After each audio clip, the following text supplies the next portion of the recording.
हरदोई की सदर सीट से समाजवादी पार्टी के प्रत्याशी अनिल वर्मा इस समय हमारे साथ में हैं। उनसे जानते हैं कि किन बिंदुओं को लेकर, किन मुद्दों को लेकर के आप लोगों के बीच में जा रहे हैं और क्या नीतियां रहेंगी।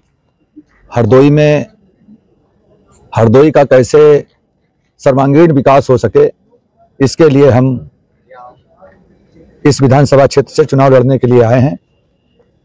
50 साल के राजनीतिक कैरियर में नरेश अग्रवाल जी के परिवार ने सारे पद होने के बावजूद हरदोई में एक भी काम ऐसा नहीं किया है जो पड़ोस के जनपदों में ये कहा जाए वो वहाँ नहीं है, इन जिलों में नहीं है। ये हमने हरदोई में कराया है। इसके अलावा लोगों को आज तक का रिकॉर्ड है, हरदोई से कभी भारतीय जनता पार्टी का कोई भी प्रत्याशी चुनाव नहीं जीता है। यहाँ पर जो राजनीतिक समीकरण है वो भी इनके लिए बहुत बेहतर नहीं है। हम राजनीतिक समीकरणों के हिसाब से उन पर 4 गुना बेहतर साबित होने की हमारा जो प्लान है उस पर हम वर्क कर रहे हैं।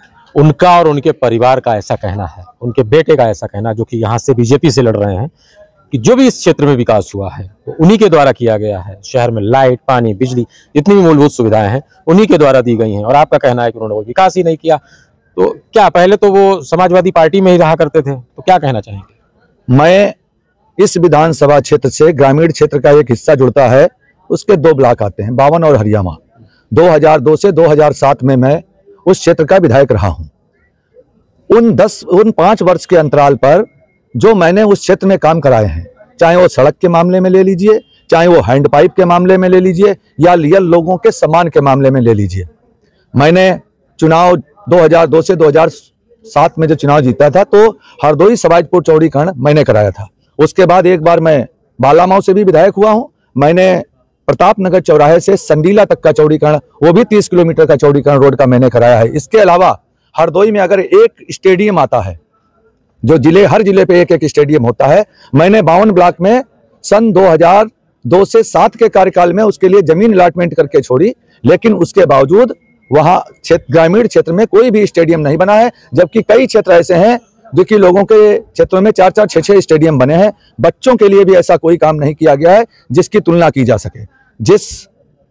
इसकी बात होती है, मेडिकल कॉलेज की बात होती है या केंद्रीय विद्यालय की बात होती है, तो जब ये सत्ता में नहीं थे, दूसरा व्यक्ति सत्ता में था, दूसरे सांसद ने यहाँ पे वो काम कराया था। अब इनके द्वारा सांसद बने हुए लोग भी जो लोग रहे हैं, या ये भी जो रहे हैं, हरदोई को 4 लेन जुड़ने वाली थी, इन्होंने अपने पैड पर लिख करके हरदोई का 4 लेन रुकवाने का काम किया है। क्या 50 सालों में हरदोई के नगर की सीमा 50 फीट भी नहीं बढ़ सकती थी?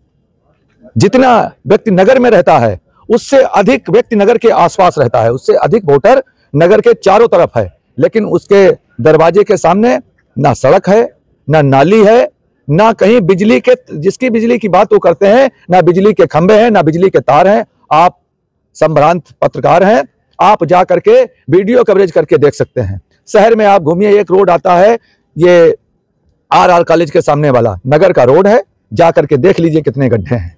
ये बोला करते थे कि हमने सड़कें बहुत अच्छी की, किसी भी सड़क पे निकल जाइए आप, किसी भी सड़कों पे आपको गड्ढे उन्होंने दूर नहीं कर पाए हैं। और ग्रामीण क्षेत्र में तो 90% सड़कों की हालत यह है कि साइकिल और पैदल चलने वालों को जो परेशानियां होती हैं वो बताएंगे कैसे परेशानियां होती हैं। ग्रामीण क्षेत्रों में जो गाय और गौशालाओं का निर्माण हुआ है उसमें गाय है नहीं, गाय मर रही हैं। और भारतीय जनता पार्टी के लोगों को तो ये जो गौ हत्या हो रही है, गाय को जो जाड़े पाला में रहना पड़ रहा है, मुझे लग रहा है कि ये गौ हत्या का पाप इन्हीं लोगों के ऊपर जल्दी ही लगने वाला है। और भाजपा ना यहाँ कभी जीती है ना कभी जीतेगी। पिछले 5 साल वहीं थे आप, तब ये गड्ढे नहीं दिखाई दिए?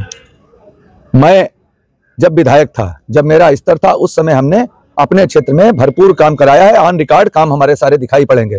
जब जो सांसद है, जो विधायक है, अपनी बात उसको उठानी चाहिए थी। मैं जनप्रतिनिधि नहीं था, लेकिन उसके बावजूद भी आम लोगों के बीच में जो समस्याएं हो सकती थी वो मैंने उठाने का काम किया। कभी मंच पे खड़े होकर के मैंने उनके गुणगान, फर्जी गुणगान करने का काम नहीं किया है।